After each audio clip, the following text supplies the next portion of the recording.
Bonsoir à vous et bienvenue à Inside News RDC. Le silence qui a suivi le coup de sifflet final hier soir au Maroc pèse encore lourdement sur notre nation. La parenthèse enchantée du football s'est refermée, nous laissant avec l'amertume d'une défaite et le retour brutal aux réalités de notre quotidien. La ferveur qui nous a unis derrière nos léopards s'est dissipée, mais les questions qu'elle masquait, elles, refont surface avec une force décuplée. Ce soir, notre fil conducteur est précisément ce retour sur terre. Nous allons examiner comment, une fois le ballon rangé, les grands combats de notre pays reprennent leurs droits. D'abord, nous décortiquerons cette élimination de la Coupe d'Afrique des Nations, non pas comme un simple revers sportif, mais comme le miroir grossissant des frustrations d'un peuple en quête de victoire. Ensuite, nous ferons le point sur la situation sécuritaire à l'Est, où les succès tactiques de nos forces armées se heurtent à une impasse diplomatique persistante avec notre voisin rwandais, dont le manque d'engagement dans les accords de paix est désormais chiffré. À peine 22% des tâches qui lui étaient assignées ont été exécutées. Nous aborderons également la bataille judiciaire qui se joue autour du général Filemouyav, un procès qui teste la crédibilité de notre état de droit, ainsi que le grand écart entre les promesses de développement dans nos territoires et les défis qui paralysent nos villes. Le ballon a cessé de rouler, mais les questions qu'il soulevait, elles, restent entières. Plongeons au cœur de cette défaite qui raconte bien plus qu'un match. Le fait est brutal, chirurgical. Mardi 6 janvier, à la 119e minute des prolongations, un but d'Adil Boulbina a mis fin au parcours des Léopards en 8e de finale de la CAN, scellant une défaite 1-0 face à l'Algérie et brisant le rêve de toute une nation. Sur la scène internationale, un tel événement sportif est souvent perçu comme un puissant vecteur d'unité. Une rare occasion pour des peuples traversant des crises de se rassembler sous une même bannière de fierté. Pour la RDC, cette compétition était devenue un refuge, une source d'espoir collectif. Face à la déception, la justification officielle se veut technique et apaisante. Le sélectionneur, Sébastien Desabre, évoque un dysfonctionnement en prolongation et un manque de chance, tout en affirmant n'avoir rien à reprocher à ses joueurs. Un discours auquel fait écho celui de la première ministre, Judith Suminwa, qui salue des vaillants léopards et appelle à l'unité, rappelant que le score ne raconte pas toute l'histoire. Mais sur le terrain de la vie quotidienne, la réalité est plus rugueuse. Comme l'analyse Charles Mapinduzi, cette défaite a agi comme un rappel brutal à la réalité. La parenthèse enchantée s'est refermée. Cette euphorie collective, qui l'espace de quelques semaines, avait masqué la persistance de l'insécurité à l'Est et la cherté de la vie, s'est évaporée en une seule seconde, celle du but algérien. Notre analyse indépendante, nourrie par les débats au sein de notre société, doit aller plus loin. Le football en RDC n'est pas qu'un sport, c'est un fait social total. Cette communion n'était pas un simple élan de supporterisme, elle répondait à un besoin viscéral de refuge. Face à une insécurité qui ne faiblit pas et une économie qui étrangle, le football a offert une trêve. Une illusion collective de victoire et d'unité que la politique ne parvient plus à fournir. L'impact sur nos concitoyens est donc immédiat et profond. La fin de la fête ramène chacun à ses propres combats. Cette euphorie n'a rien changé au panier de la ménagère. Le taux du dollar a beau frémir, le prix du pain, lui, reste inflexible. À Goma ou en Ituri, les groupes armés n'ont jamais cessé leurs exactions. Le sentiment d'impuissance, un instant anesthésié par l'espoir d'une qualification, revient avec une acuité douloureuse. Dès lors, la question fondamentale se pose. Cette défaite sportive n'est-elle pas le symptôme d'un mal plus profond, celui d'une nation en quête désespérée de motifs de fierté pour compenser les échecs de l'État? Et si le véritable match à gagner n'était pas sur le terrain, mais dans la construction d'un pays qui offre à ses citoyens des raisons de célébrer au quotidien, et non seulement tous les 2 ans, car pendant que les regards étaient tournés vers le Maroc, sur le terrain, à l'Est, la guerre, elle, n'a jamais connu de prolongation. Sur le front de l'Est, 2 réalités s'affrontent. D'un côté, une victoire tactique, les forces conjointes FARDC-UPDF ont démantelé un important bastion des rebelles ADF à Matolo-Kasseni. De l'autre, l'horreur continue. Des combats meurtriers à Walungu ont opposé les combattants Wazalendo à l'AFC M23, causant la mort d'au moins 4 civils. Cette réalité locale doit être éclairée par le miroir international, et celui-ci vient de rendre son verdict. Un nouveau rapport du baromètre des accords de paix n'est pas une simple information, c'est une pièce à conviction qui chiffre l'impasse diplomatique. Le Rwanda n'a exécuté que 22,7% des tâches qui lui étaient assignées par l'accord de Washington. Ce chiffre transforme nos griefs en données factuelles, un atout stratégique qui prouve, sur la scène mondiale, la source du blocage. La justification officielle de notre propre stratégie militaire semble parfois reconnaître ses limites. Le ministre de l'Agriculture, Muindo Nzangi, a récemment affirmé que sans l'intervention via un simple tweet du sénateur américain Marco Rubio, le M23 serait déjà à Kalemi. Une déclaration qui, au-delà de l'anecdote, révèle une dépendance alarmante aux pressions extérieures et expose publiquement les failles de notre propre stratégie de défense. La réalité du terrain dessine donc un fossé immense entre les succès locaux et une résolution globale du conflit. D'un côté, une accalmie relative à Irumo permet le retour de près de 70% des déplacés, un signe d'espoir tangible. De l'autre, la persistance des violences à Walungu et le constat glaçant du baromètre montrent que la source du conflit, elle, reste intacte. L'analyse indépendante vient des acteurs de la société civile. À Mombasa, ils saluent les opérations, mais réclament une présence militaire permanente pour sécuriser les champs. À Goma, une ONG alerte sur l'explosion du nombre d'orphelins de guerre. Ces voix nous rappellent que la sécurité ne se mesure pas seulement en bastions détruits, mais en vies protégées et en futurs possibles. L'impact sur nos concitoyens est donc à double visage. Pour certains, comme à Irumu, c'est un retour fragile à la vie. Pour d'autres, comme à Walungu, c'est le deuil, la peur et le déplacement.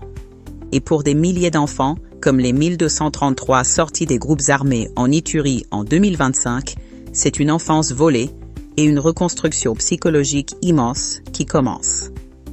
Face à ce tableau, une question stratégique s'impose. Nos victoires tactiques sur le terrain peuvent-elles suffire tant que les soutiens extérieurs aux groupes armés ne sont pas neutralisés diplomatiquement? Notre nation peut-elle véritablement gagner la paix à l'Est sans remporter d'abord la bataille de l'influence à Washington, à Kigali et aux Nations Unies? Au cœur de la capitale, un bras de fer judiciaire met à l'épreuve les fondements de notre État de droit. Le procès du général Philémon Yave devant la haute cour militaire est devenu le théâtre d'une confrontation directe. D'un côté, la défense dénonce une détention arbitraire de plus de 3 ans. Le cœur de son argumentation est une contestation de la compétence même de la haute cour, fondée sur un point de droit précis. La loi exige une autorisation présidentielle préalable pour poursuivre un officier de son rang, autorisation qui ferait défaut. Ce n'est pas un simple vice de procédure, c'est un défi lancé à l'équilibre des pouvoirs, questionnant l'autorité du président sur la hiérarchie militaire. De l'autre côté, le parquet général militaire, par la voix de son chef, le lieutenant général magistrat Lucien René Likouya, rejette fermement la demande de libération provisoire et appelle à la poursuite de l'instruction. Au-delà des joutes procédurales, les enjeux sont immenses.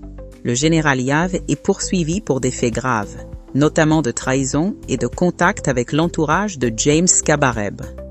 Ce procès pose une question cruciale. Comment notre appareil judiciaire peut-il concilier les impératifs de la sécurité nationale avec le respect scrupuleux des droits de la défense et des procédures légales? Notre nation avance à plusieurs vitesses, créant un grand écart entre les territoires ruraux et la capitale. Dans l'espace Grand Kasaï, le programme de développement des 145 territoires, PDL 145T, porte ses fruits.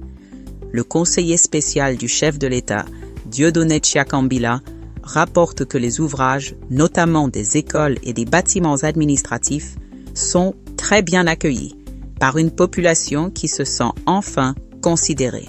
C'est un signe tangible que le développement peut atteindre les zones les plus reculées. Pendant ce temps, à Kinshasa, la réalité est plus complexe. Si des projets d'infrastructure avancent, comme le bétonnage de l'avenue Kabambar qui progresse tronçon par tronçon, la capitale étouffe sous d'autres mots. L'insalubrité est exacerbée par un phénomène préoccupant, les fourrières incontrôlées devant les postes de police où des carcasses de motos s'entassent, devenant des décharges publiques improvisées. Comment assurer la cohérence et l'équité du développement sur l'ensemble de notre territoire pour que les avancées dans un coin du pays ne soient pas éclipsées par la dégradation des conditions de vie dans notre propre capitale? La gestion de nos richesses nationales reste un défi permanent, un test constant de l'efficacité de l'État. Dans le secteur minier, le ministre des Mines a décidé de lever, de manière partielle et temporaire, la suspension des activités des entités de traitement dans le Lualaba. Cette décision conditionnée à des notifications individuelles et au paiement de pénalités vise officiellement à assainir la chaîne d'approvisionnement. Parallèlement, dans le secteur énergétique, à Muanda, la gestion d'un fonds de 10 millions de dollars pour l'électrification de la cité a été retirée à une commission locale pour être confiée directement à l'entreprise Anser après des alertes de la société civile. Qu'il s'agisse de contrôler la chaîne d'approvisionnement du cobalt dans le Lualaba ou de gérer les fonds pour l'électrification à Muanda, le schéma est le même. L'État intervient, mais la population reste spectatrice. La question fondamentale est donc la suivante. Comment passer de ces décisions administratives, prises en son nom, à un contrôle citoyen réel des retombées de nos propres richesses? Mais l'actualité de notre nation ne s'est pas jouée uniquement sur ces fronts majeurs. De la diplomatie continentale au drame qui touche nos compatriotes, voici les autres faits qui ont façonné cette journée. En matière de diplomatie africaine, la République démocratique du Congo a affirmé son rôle sur le continent. C'est en effet notre pays qui, par la voix de la ministre des Affaires étrangères, Thérèse Kayikwamba-Wagner, a présidé la 1324e réunion du Conseil Paix et Sécurité de l'Union africaine. La session était consacrée à un enjeu de principe majeur, la préservation de la souveraineté, de l'intégrité territoriale et de l'unité de la Somalie. En assurant la présidence tournante de cet organe clé pour le mois de janvier, Kinshasa se positionne comme un acteur engagé dans la recherche de solutions aux crises continentales. Sur le front de la sécurité transfrontalière, les liens se resserrent avec notre voisin zambien. Le vice-premier ministre de l'Intérieur, Jacquemin Chabani, a reçu l'ambassadeur de Zambie pour préparer la prochaine commission mixte défense et sécurité qui se tiendra à Lubumbashi. Au cœur des discussions, la sécurisation du corridor stratégique Kolwezi-Lubumbashi, un axe vital pour les économies des deux pays, mais récemment marqué par une recrudescence de l'insécurité. Le gouvernement congolais s'est engagé à mettre fin à ces actes criminels. Un drame fluvial endeuille la province de l'Équateur. Près de Mbandaka, 2 pirogues motorisées ont fait naufrage dans la nuit après avoir été heurtées par une baleinière. Le bilan provisoire fait état d'un mort, un bébé et de 73 rescapés. Le maire de la ville, Yves Ballot, met directement en cause la navigation nocturne qui est pourtant interdite. Il dénonce l'entêtement des armateurs qui, malgré les interdictions, continuent d'opérer la nuit sans équipement de sécurité au péril de la vie de nos compatriotes. Enfin, une alerte diplomatique nous parvient du Bénin. Le chargé d'affaires de la RDC, Yemba Loaka, a lancé un appel à la vigilance face à un réseau d'arnaques qui cible les jeunes Congolais. Ces escrocs leur font miroiter de fausses offres d'emploi au Nigeria ou au Ghana, avec des salaires illusoires de 1 500 $. Une fois sur place, les victimes se retrouvent abandonnées, sans ressources et sans statut. Une mise en garde essentielle pour notre jeunesse en quête d'opportunités. Nous voici au terme de cette édition. Ce soir, nous avons mis en lumière 4 réalités de notre nation. D'abord, l'analyse d'une défaite sportive qui, bien au-delà du score, a agi comme un puissant révélateur de nos frustrations collectives. Ensuite, l'impasse sécuritaire à l'Est, où les succès militaires peinent à compenser l'échec d'une diplomatie régionale minée par le non-respect des engagements, chiffres à l'appui. Puis, la bataille judiciaire autour du général Yav, qui questionne la solidité de notre appareil d'État face à ses propres lois. Et enfin, ce développement à 2 vitesses, entre les avancées dans nos territoires et les défis persistants de notre capitale. L'écrivain et homme d'État tchèque Václav Havel disait « L'espoir n'est pas la conviction qu'une chose finira bien, mais la certitude que cette chose a un sens, quoi qu'il advienne. » Cette pensée nous rappelle que même après une défaite, même face à des défis qui semblent immenses, notre combat pour un Congo meilleur, plus juste et plus sûr a un sens profond. C'est ce sens qui doit nourrir notre persévérance et notre exigence de vérité. Merci de votre fidélité. Le prochain rendez-vous d'Inside News RDC est pour demain.